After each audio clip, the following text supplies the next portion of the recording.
Greetings. This is Justin Allen with the Elite Nurse Practitioner. Welcome to the Elite Nurse Practitioner Show, podcast dedicated to nurse practitioner entrepreneurism and achieving financial freedom, where I talk directly with nurse practitioners who need help. Listen up, our market is saturated. Jobs can be scarce. We are underpaid. We are undervalued. We are taken advantage of by the sharks within the healthcare system, and frankly, screw that. Sick of it, and it's time for a change.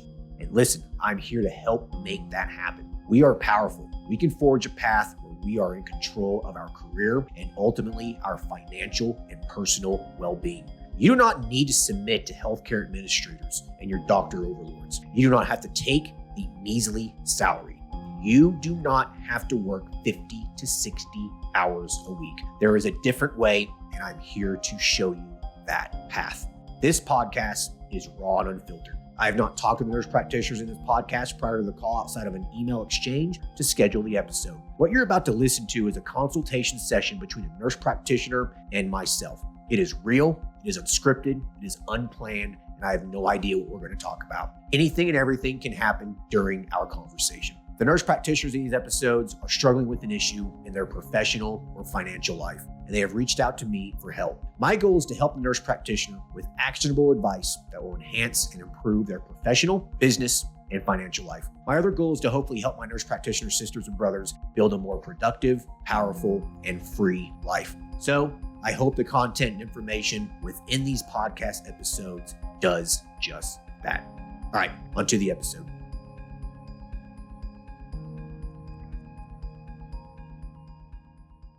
Hello, everyone. Today we'll be talking to Amanda, who is a family nurse practitioner. Currently, she is working part-time at a primary care office while focusing on her own practice the other time. Her practice focuses on acute sick visits, physicals, wellness screenings, outside labs, and weight loss. She states the business is on autopilot but has stagnated in growth. She's needing help with focusing on greater income-generating services, marketing, and how to build a business for success. Hey, Amanda, how are you? Good. How are you, Justin? Hey, doing good. Thanks for hopping on here. So tell us about yourself. How long have you been a nurse practitioner for and what sorts of things you've been doing? So nurse practitioner since 2020. I've been a nurse since 2012, as a nurse, primary, working in the ER in hospitals. Since 2020, when I became a family nurse practitioner, I worked for several years in a retail clinic. That didn't work out. So I left there, took a part-time job at a primary care office with the goal of starting my own clinic. And so that's where I am. Okay. So what provoked you to want to start your own practice? So I live in a rural area, in Florida, in the Big Bend, kind of before you get to the Panhandle. And so jobs close by my home were always kind of an issue. So, an hour commute to the largest city where I could work at a hospital wasn't ideal. Like I said, I took a job at a retail clinic, which was about 30 minutes from my home. They ended up closing that clinic after I was there for a couple of years, transferred me to a different clinic, which doubled my commute. And I was like, this is just insane. I can't, 2 hours a day. I've got young children at home, and it just was miserable. And that was what made me say, okay, I can do this. These services are marketable in this area because the town that I'm in is kind of a bunch of other rural cities and communities kind of filter into it before you get to the larger city north of us. So I just jumped in. Yeah. Okay. Good for you. All right. So tell us kind of where your practice is today. How's it going? How's it doing? It's, doing okay. Like I said, I felt like a milestone was when it started paying its own bills, and I'm not putting my own personal money into it. So, I was really happy with that, and that happened maybe a few months ago. My expenses are really, really low because I didn't want to get in over my head and get all this debt and, wreck myself trying this if it wasn't going to work out. So, it's really low cost, and I want to keep it that way because in my mind, that's low risk, from a personal standpoint, if something, if it doesn't work out. I definitely would love to see growth and increased income and success, Yeah. essentially. Yep, sure. Okay, so you offer quite a few different services here. Which service or services are, kind of generating the money? Yeah, I'm not going to lie. And it sounds crazy, but it's the outside labs. It's bizarre, but I promise you. So from where I live, the closest LabCorp or Quest draw facility is an hour drive. That's no coffee through traffic, it's like a half day trip just to go get your labs drawn somewhere. So that has really been a big, people are eating it up and they're coming, every day that I'm here, someone, multiple people are coming. That and the physicals I do, just your basic school, sports, and DOT physicals. And so I've been pretty much staying afloat with that. I've got about a dozen weight loss people, and the sick visits are sporadic. So this outside lab thing, people just come to a lab order and you draw and charge them a lab fee or what? That is it. They Yeah. come with, and I've done some networking with the local doctor's offices and given them some things to hand out and stuff like that. So they're loving it because now their patients are actually compliant and getting their labs drawn, and they can follow up and take care of what they need to take care of. So they send their patients to me. Interesting. How much do you charge for a lab draw? $25. 25. How many of those do you do a day? I mean, not a significant amount on a good day, 15. Yeah. Yeah. Okay. I mean, it's a little money maker. Yeah. Yeah, something like that's probably going to be really difficult to scale to any kind of significant income number. That is definitely. Yeah, it was definitely kind of not wanting to be the primary focus, but I knew it would be something that at least I could get started with. Yeah, I mean, if it's paying the bills or whatever, then hell with it. Yeah. Yeah, but that's definitely something I wouldn't be focusing on. Just kind of let it be there as your kind of, your little income generator while you focus on some stuff that'll actually make you some money, right? Right. The physicals and stuff, you said you do okay with that. How much are you making on that? So I mean, like I really, it's kind of embarrassing. I don't know my pricing. I try to keep it low because I'm not trying to be a millionaire. I just want to be here and make enough money to live well and have good, family life balance and have a good life with my children and my husband. So, I mean, DOT physical is pretty cheap. I'm only charging like 110. Administrative physicals, like school physicals, 80, and then sports physicals, like 65. And it's competitive with everybody around here though. Like there's a chiropractor up the road that does the DOTs, so I've got the same price as she does, essentially. Yeah. Okay. Again, I don't think that, doing an occupational medicine sort of clinic it could be lucrative because it is cash based because, people pay cash for those exams. Companies pay you, retainer fees, or they pay you cash directly for, workman's comp things or injuries, that sort of a thing. So I mean, occupational medicine, it can be lucrative as long as if you can get contracts with some companies for doing physicals or, handling injuries, sick visits, that sort of a thing.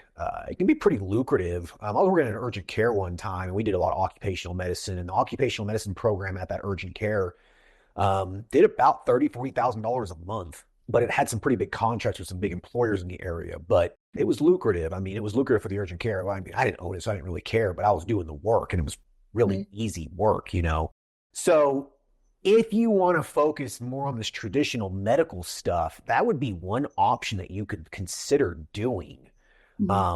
It's really not difficult, Right.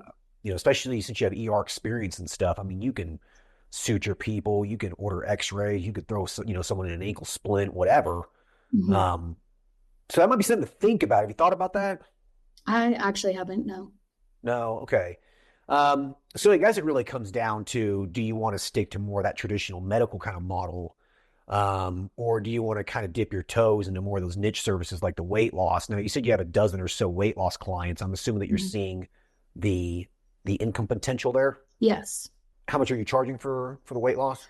So I do my pricing a little bit differently. There's another very successful weight loss clinic in the same city as me. There's a couple others that have kind of popped up over the last year. I opened my business in April of 24. She was open about a year. The really successful one was open about a year before that. So she does like a package. I know you're, fond of the package pricing where you pay so much for, the 3 month, your first 3 months or whatever. But I kind of like more, itemized pricing. So what I do is I charge them $150 for the initial evaluation and then $75 for each follow-up. And then their medication is separate. Gotcha. Okay. I mean, that model works too. So I guess the question here is like, what is it that you want to do? I don't know, be successful. Yeah.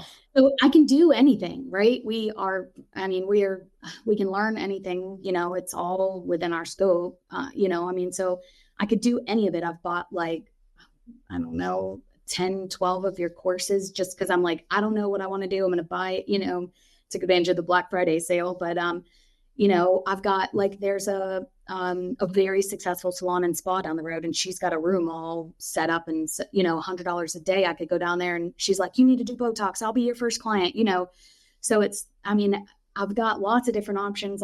People are really interested in like IV fluids and vitamins. And, I don't know which direction to go into and what, how to kind of mold this into something that could be sustaining for long term.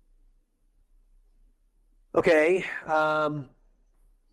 Well, I guess there's kind of here's kind of the paradox of some of these cash-based services like weight loss or HRT. I mean, weight loss is obviously becoming saturated, right? Mm-hmm. So the question is, with weight loss, is it too late to get into the weight loss game? I wouldn't say it's too late, but it really depends on local competition. Mm-hmm. If you're kind of the only show in town, or if you believe that there's still, enough room for competition in your area, then I'd say still, focusing a lot on weight loss is definitely an easy revenue generator. Um, you just kind of see it for what it is, is it sustainable long term? I don't know.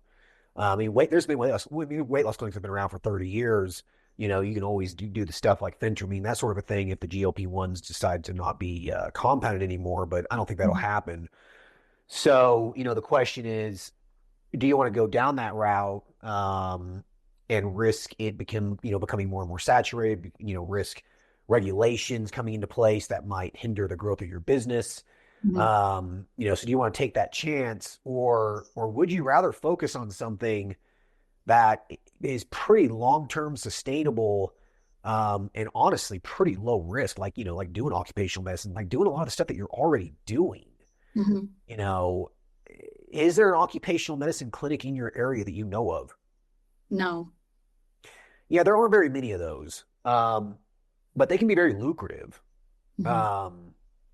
But it's traditional medicine, so if that's what you like to do, then that might be something to think about. But if you want to do something a little bit more alternative in nature, like weight loss or HRT, then there's definitely room for that. Is there a lot of HRT practices in your area? So just the one, that I mentioned, who was open, she was open probably about a year and a half before I opened. But she does weight loss and stuff too. She does direct primary care, weight loss, and hormone replacement. She does the BioT. Yeah, BioTs. Yeah, but those pellets suck. Yeah. A lot of people want creams and injections and stuff, especially men. Mm-hmm. So I guess my question for you is, do you think focusing maybe on having an arm of men's health, do you think that would be something that would do well in your area? I think so. I have had, the people that I've had in here, I have had people ask me about it. So yeah, it's definitely like, that's the course that I purchased from you. I'm currently, working on that course now because it's definitely something I want to add. And I think that there's room for other providers in my area, and the location that I'm at is just growing at a phenomenal rate. So Okay. There's definitely, opportunity.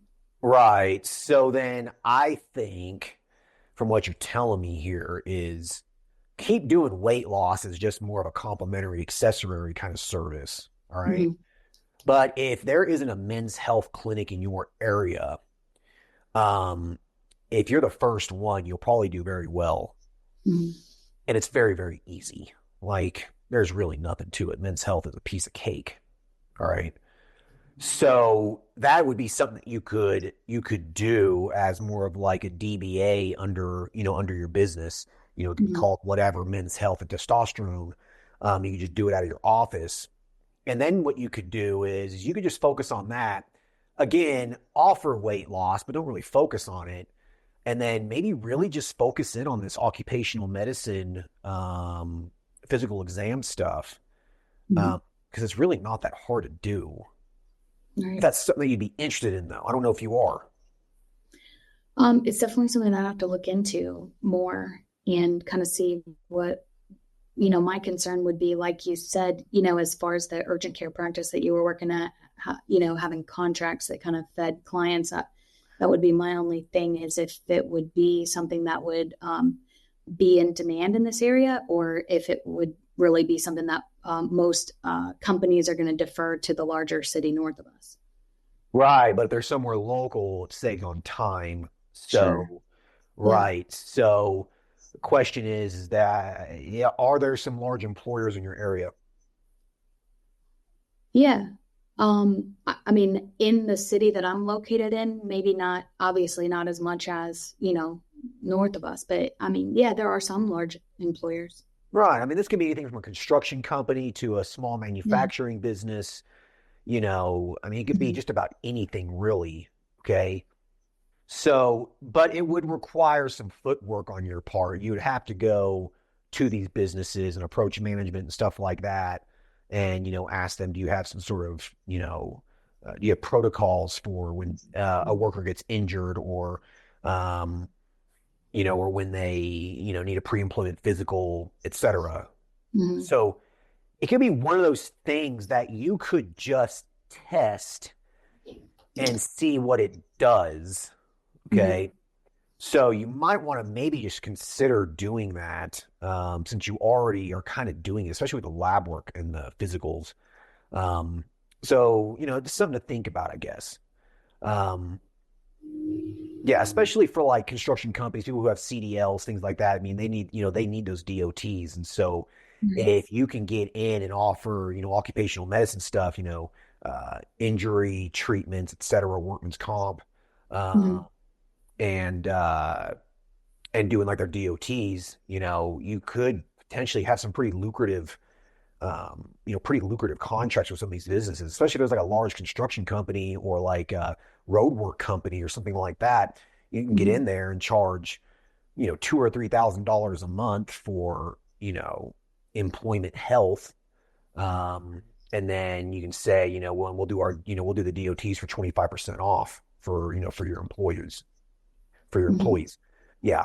So there's different ways to do that if you wanted to do that. But like I said, it would require you to actually get out and talk to some people. Right. Yeah. So if you want to do that, that would be something that could be worthwhile. It's just something that kind of crept in my mind when you were telling me that you're doing these physicals and stuff. Mhm. Otherwise, you could really focus on the men's health and the weight loss and Mhm. probably create a business that generates, you know, $20,000 a month easy. Mhm. Yeah, you said your goal is not to be rich, but it's, to make a good living. Right. And right, and men's Yes. health can produce a very, very good living Mhm. with not really a whole lot of time investment. Right. Yeah, men's health is easy. Like even in my men's health clinic to this day, we only see patients like 2 days a week. Yeah. Yeah. You don't have to see patients every day. You don't have to do anything like that. You just focus on, one day a week is when you see patients. Follow-ups are really easy. They're usually just a phone call. You don't have to come in the Mhm. office. It could just be a phone call. It can be just a telemed visit. Yeah. So, yeah. Yeah, I got your telemedicine. Speaking of that, I got the telemedicine practice course. I'm licensed in like 6 states as a nurse practitioner, and I do some contract work as well to kind of fill in the income holes in for my LLC. I just run that stuff through the LLC, but yeah, I've got lots of different branches. I guess I just don't know which to put most of my energies into, you know. I would probably avoid doing telemedicine in other states. It sounds like you got a pretty good market just right in your backyard. Mm-hmm. Yeah. Yeah. I would just focus on that. Okay. So I would say finish the men's health course and then begin doing men's health in your area, and you will find that people will start coming your way. You will need to have a Google business listing that states, whatever your name is, Men's Health and Testosterone Clinic. So I would form a separate Google business listing under your address. Usually you can get away with having 2 Google business listings under the same address a lot of the times. So I would form just another one and just do it as a DBA under your current entity. And then everything goes to the same payment processors, EMRs, et cetera, et cetera, et cetera. And you will find that most of these patients will just find you. Yeah. You won't really have to advertise it much.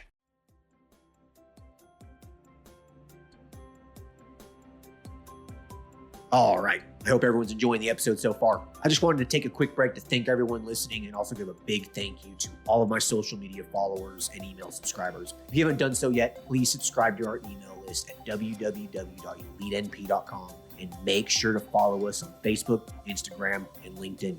Email subscribers will receive updates on new weekly podcast episodes, multiple weekly articles we publish, new courses, and everything else related to helping you succeed. Remember, all elite nurse practitioner courses are designed to help you build a niche practice, increase your financial strength, and to break free from the rat race. If I can break free and the other countless nurse practitioners can break free, then so can you. Additionally, please share this podcast with your other nurse practitioner sisters and brothers out there. The more NPs that venture out on their own, the stronger our profession will become. Now, let's get back to the episode.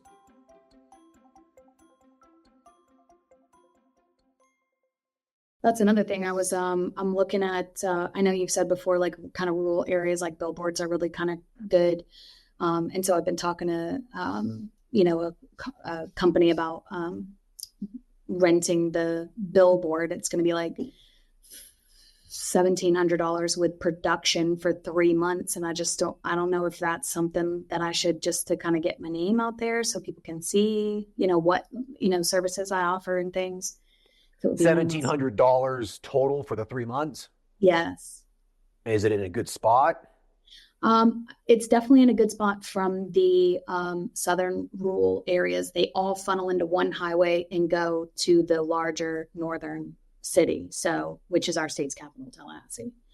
So, yeah, I mean, it's for the rural southern areas, which is still fairly well populated. Right. But it's not in the city. Yeah, but cool. It is we have one high school in this city, and everybody drives right by the billboard. Anyone that goes to the high school, so I mean, it gets a pretty good amount of traffic. Well, I think that's a pretty good investment for $1,700. Yeah. Okay. Yeah, I think that's reasonable.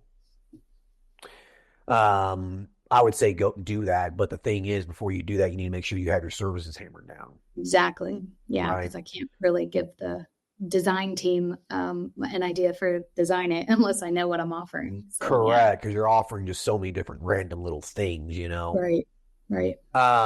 You wouldn't advertise occupational medicine, so you wouldn't have to worry about that. Mm-hmm. Okay. Mm-hmm. I wouldn't advertise DOT physicals or anything like that. There's just not going to be much of a return on your investment with it. Mm-hmm. So in my opinion, if you're going to do the billboard, I would focus on men's health and weight loss. Yeah. Because that's going to be your big revenue generators. Right. Yeah. So let's just not complicate this. Let's just say from here on out, focus on men's health and weight loss.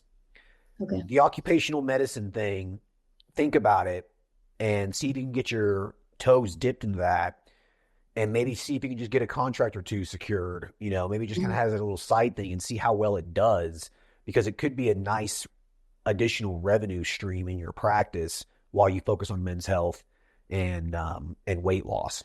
Because with occupational medicine, in my experience, the majority of people that you will see in occupational medicine are going to be men typically, because most women aren't in jobs where they get injured. Sure. Yeah. So it would still be congruent with men's health. You know what I mean? Mm-hmm. Yeah. So that's what I would do. Yeah. Is it I mean the occupational medicine, like I said, I need to look into it a little more, but it seems like something that people would really want to send their employees somewhere where they could utilize their insurance. Like I know our area has a large insured rate, like 85% of people have insurance. So I would think that the companies, if they're paying these people for insurance, would they want to rather send their employees to a facility that accepts that insurance? Or would it not really matter for For occupational? occupational medicine, it doesn't really matter because Okay. um, usually the companies are going to pay out of pocket for those injuries. Gotcha. Okay. Yeah, so it doesn't really matter. Yeah. That's a good thing about occupational medicine. You don't really have to accept you don't have to accept insurance because the businesses actually pay you directly. Gotcha. Yeah. So that would be something to maybe think about, when you're driving around town or whatever, like look at some big employers. When you're driving Mhm. around and you see some construction work being done on the side of the road, read what company it is on the side of the trucks and stuff. You know Mhm. what I mean? Mhm. And Yeah. see if these people have contracts with an occupational medicine provider. They might or they might not. Okay. Yeah, and you would just basically just speak to one of the managers there. That's all you really do. All right. Yeah. So it could be something to look into. I mean, I've known some people who've done occupational medicine have done very, very well. So you can make a really good living doing it. But like I said, it's more traditional medicine. So Yeah. yeah. So but anyways, that's just look into it and see if that's what you want to do. We're not going to really talk about the details of that. Hmm. Instead, I'd say focus on the men's health and the weight loss because those two things are relatively easy to do. I mean, you already have accounts with some compounding pharmacies at this point, right? Yes. Yeah, One. so you can just use those for the testosterone replacement therapy Yes. for the men's health. Yeah, so I mean, you already have the infrastructure for it. Now it's just Yes. basically just getting some patients in the door. That's really it. Right. So number one, get the Google business listing. Call it whatever, men's health and testosterone clinic. Hmm. Okay. Um, you might want to create a separate website for that, and then Okay. include the weight loss in that. You can also keep the weight loss on the current website that you have now. Um, and throw the billboard up, get the Google business listing, get as Hmm. many reviews as you possibly can on that Google business listing as fast as possible. You can maybe have some friends and family throw some reviews on there for you. Hmm. Um, and then just be patient, and people will start calling you. People will start sending messages through your website for appointments and that sort of a thing. And if you Hmm. just stay patient with it over 3 to 6 months, you'll probably have, a few dozen, if not maybe 100 men's health patients. Hmm. Each one paying you, $140 a month. I mean, it adds up pretty quick. Right. Yeah. Yeah, like I said, it's really easy. Okay. Yeah, really easy and pretty low liability. So, do you have any questions about that? I don't think so. Yeah, yeah, that's what I would put my focus on right now because you're very spread out right now, and so I think it's going to be Hmm. hard for you. If you keep doing what you're doing now, I think it's going to be difficult for you to really really build this business um, to where it's going to work for you and you can make some decent money. Because right now, I think you're just too spread out. You're Right. relying on some services that are just not scalable to pay the Right. bills, which is fine for now, but Right. you'll probably find yourself later on not even bothering with those things. I'm sure. Yes. It just takes too much time. Right. Yeah. But do you have someone that draws the labs for you or are you doing it yourself? I do it myself. Yeah. So if you keep doing the lab work draws, and the men's health starts bringing in some patients and you start making enough money to pay for a medical assistant, for example, if Hmm. they have a phlebotomy certification or whatever, you can have someone else do those lab draws for you, still charge the 25 bucks. Right. And, I mean, hell, that can pay your rent, Yes. and it's easy. It's no Yes. liability with it, right? Right. So don't throw it away. Just keep doing it. Just Hmm. don't really focus on it, right? Right. Yeah. So that's what I would do. And then the physicals and stuff, keep doing them, whatever. It's easy Hmm. money. Hmm. But put your focus on the men's health and the weight loss. I think that's where you're going to make the money that you need to really have that lifestyle you want, where you only have to work 2 or 3 days a week and make, $200,000 a year. Yeah. Sounds Yeah. great. Yeah. So, um, So I think in terms of building this for success, I think that's what you need to do. I think you just need to focus in on a couple things and just leave it there, and then the other things are just, they're just little add-ons, accessory sort of things. Hmm. Yeah. Um, then the occupational medicine thing, if you can get a couple contracts, you might find that it could be a pretty lucrative little add-on.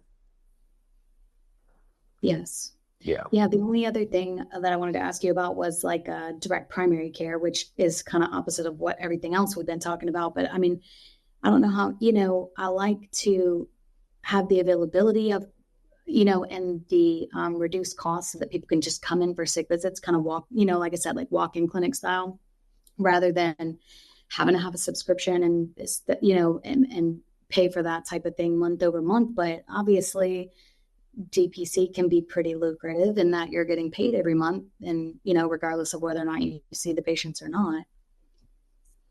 But I It don't know can, how. yeah, I mean, it can be lucrative, but Mhm.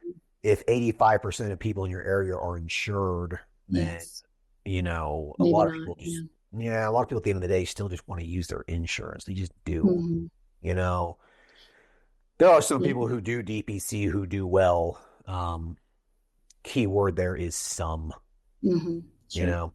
I've only talked to a handful of people who actually do well with DPC. The majority of people that I know that do it, um, they just really just don't do well with it. Yeah. Yeah. So I would say I wouldn't waste your time. Sure. Because if you think about it, if you do a men's health clinic and you follow the subscription-based model, you charge $140 a month, includes visits, supplies, and the testosterone. In a way, it's a concierge clinic anyway. It's just tailored to men. At my men's health clinic, people pay us $140 a month, and they are more than welcome to call if they need an antibiotic if they get strep throat. Sure. You know what I Right. mean? Of So in a course. way, it kind of is a DPC in a way, but we just don't do a lot of the primary care. Like I'm not going to order your, colonoscopy at 45 years old. I'm not going to do that. Right. But it includes like concierge care for, acute visits, sick visits. If you need like a refill on your blood pressure meds, whatever. Sure. Yeah. So in a way, you're kind of doing that anyways if you, follow that model. Hmm. And a lot of men get a lot of value out of that. Yes. Very convenient. Yeah, it's convenient, right? That's the thing. If you Yes. can deliver convenience, then you're going to have a successful business because at the end of the day, people just want convenience. They don't want a pain in the ass. They want easy. Hmm. Yeah. So keep that in mind. Okay. I think that's my biggest takeaway from this for you is really focus in on two things and just leave it there. Okay. Yeah. And if you don't have competition for men's health in your area, then I would focus on men's health. All right. Yeah. Because you only need a couple hundred patients to really have a pretty profitable practice. And it's not very hard to have a couple hundred patients. Hmm. Any other questions? I don't think so. Yeah. Okay. Anything else you want to talk about? I think that's pretty good. I've been reading some of your stuff on like CPAs. That's been a nightmare trying to find a good CPA, and like it seems like such a struggle, but I'm kind of working that out on my own. So we'll see how that goes. Yeah. Finding a CPA who's aggressive in nature Hmm. can be hard to find. And then when you do find one, you definitely want to hold on to them. Yeah. Yeah, a lot of CPAs are too, no, they're just too hesitant to Mhm. write things off and that sort of a thing. So like you really need a really good CPA who, knows how to write things off and how to file a tax return to reduce your audit risks, that sort of a thing. Right. Um, yeah, I mean, I'd have you see my CPA, but he's just not taking clients anymore. Right. Yeah, but you just got to interview. You just got to interview, four of them at least Hmm. until you find one. Simply ask the question. You know, I'm aggressive with my deductions, so I want to make sure I'm finding a CPA who's aggressive with writing it off for me. Sure. Are Yeah. you that CPA? If they say no, then just say thank you and just leave. Don't waste your time. Right. Yeah. Yeah. So that's my biggest piece of advice for you is just keep looking. Perfect. Because I guarantee you there's probably an aggressive CPA in your area. You just gotta find them. Yes. Find Yeah. them. Yes. If they're, well, like your CPA, the ones that I'm like, I like you. They're like, we're not taking new clients. They're just so busy. They're all taken up or they are super expensive. So, Well, you get what but you pay. absolutely, you get what you pay for. You're right. Yeah, you get what you pay for. My CPA ain't cheap. I mean, Hmm. my bill every year for my tax return is, I think the biggest bill I've had for my tax return was like $6,000 or $7,000. Yeah, But, that's an expensive bill just for someone to do your taxes. But, sure. I made a lot of money that year and I had a lot of deductions that year. I had some real estate transactions. I had the sale of a business. I mean, it was a complicated tax return and Mm, he did well and I didn't get audited or anything. So in my view, it was worth the money, sure. Yeah. and that in itself is a tax write-off too. Yes. Yeah. So don't worry too much about the price. If they're aggressive and knowledgeable and they know what they're doing, then paying a few $1,000s for a tax return is usually worth it if you need it. Like, Hmm. if you're not deducting a lot of stuff through your business, if you're not writing off a lot of things, if you're not doing, more advanced tax strategy stuff like depreciating, real estate and that sort of a thing, if you're not doing those things, then don't waste your money or your time. If you have a very Hmm. simple tax return and you're not really deducting a lot through your business, then there's no point in finding a CPA like that, Sure. right? But if you are, you need, you need a good CPA. Right. Yeah. So again, that's really, dependent on what you're doing. Okay. Yeah. So, you've only been open for, less than a year at this point. So I Mhm. doubt that you really need to have an aggressive CPA for this year's tax return. You probably don't need that. No, I just want to, I want someone who is able to help me like, hey, I was looking in your books and I noticed this. Let me tell you, if we do it like this, we could save you some money on the back end. I don't know anything about taxes, so I need somebody who does, that can help me with those types of things. So, Well, the thing with taxes is that at the end of at the end of the day, all a CPA is really is just a data entry expert. mhm. Okay. They put stuff in, these tax returns and that sort of a thing and make the numbers work. That's kind of what they do, right? Right. A lot of CPAs aren't tax strategists. All right. Some Mhm. of them are, most of them are not. So you can either hire a tax strategist to help you with legal tax deductions, or you can learn how to do this stuff yourself, which is Mhm. what I do. Um, and then you just do it yourself, and then you tell your CPA what you're doing, so that way they know, so they can write it off and they can, put it in your tax return. Okay. Okay. Which is why I have that tax course. Like that I tax did course purchase is it. really, yeah, it's a crash course in how to like, aggressively write stuff off through your business, legally. Mhm. Sure. So I mean, it's worth a few $100. I mean, there's books out there too that you can buy. So in my opinion, as a business owner, you also need to be I would say a novice tax expert. Make sure you kind of Okay. know what you're doing. Yeah. Yeah. Maybe I need to lower my expectation of the CPA just a tiny bit then. Yeah, probably. Like I said, they're just data entry specialists, okay? You really need to learn how to write the tax stuff off yourself. Okay, will do. Yeah, because at the end of the day, you're the one swiping the credit card for that specific expense, right? At Right.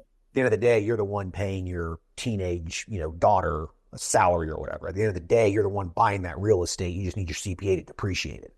Hmm. So really, at the end of the day, you're still the one taking the action for those deductions, okay? So you need to learn how to do those things. Okay. Yeah, and it's really not that hard. Any other questions? I think that's it. Cool. All right. This is a little bit of a shorter episode, but it's kind of straight to the point. I liked it.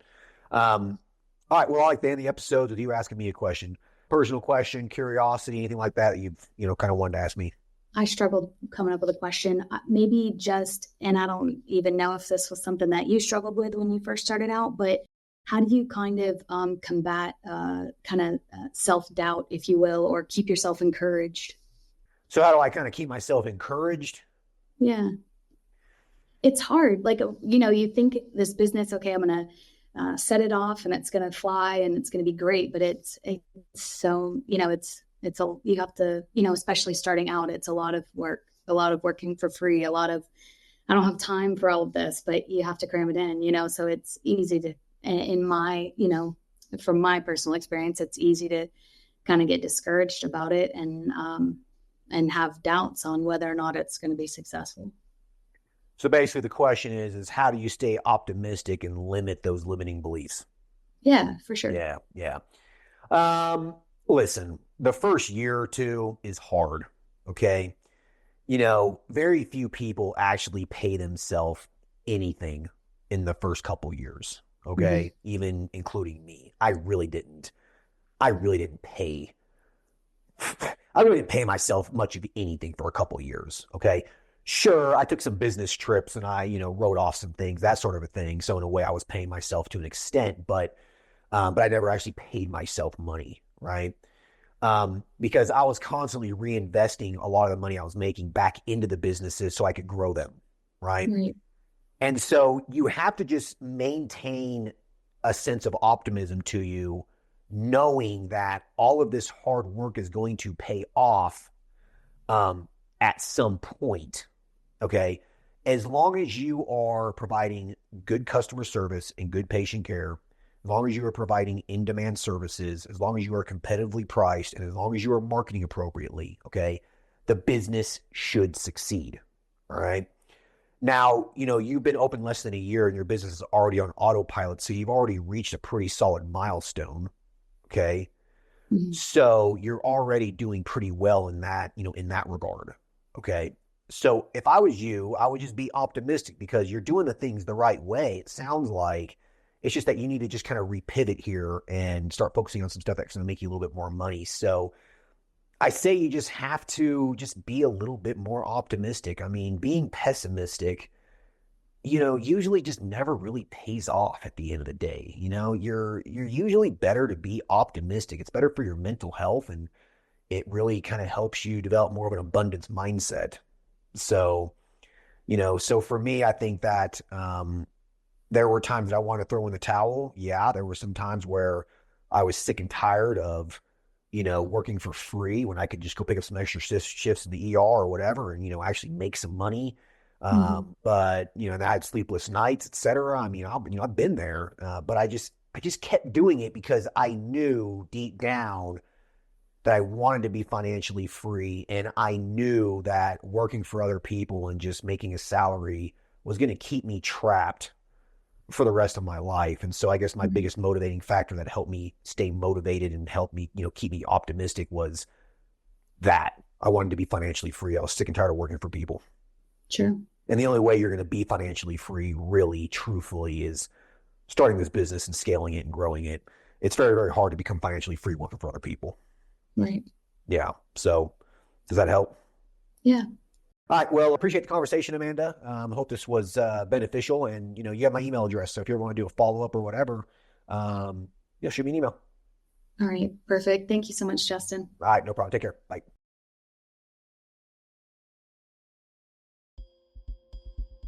All right. I hope everyone enjoyed the episode with Amanda.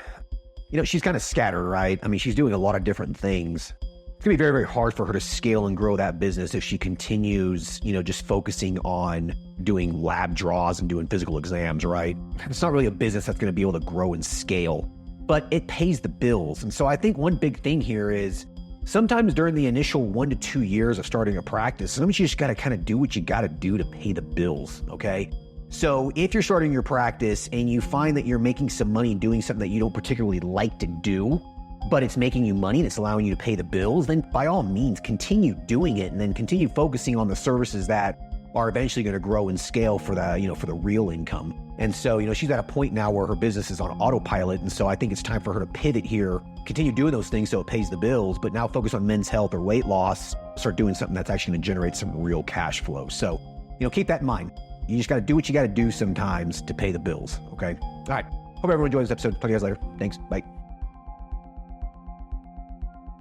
Thank you for listening to the show. Quick legal disclaimer. The content of this podcast is meant for informational and entertainment purposes only and should not be used as legal, financial, medical, regulatory, or practice-specific advice. For information pertaining to your specific legal, financial, medical, or practice-specific needs, please be sure to consult with your lawyer, CPA, medical director, and or your state's practice laws and the most up-to-date clinical guidelines. As always, do your due diligence when it comes to any information found online and in podcast. The content in this podcast is copyrighted by Galaxy Medical Southwest 2023 and cannot be duplicated, rebroadcasted, or reproduced without our written permission.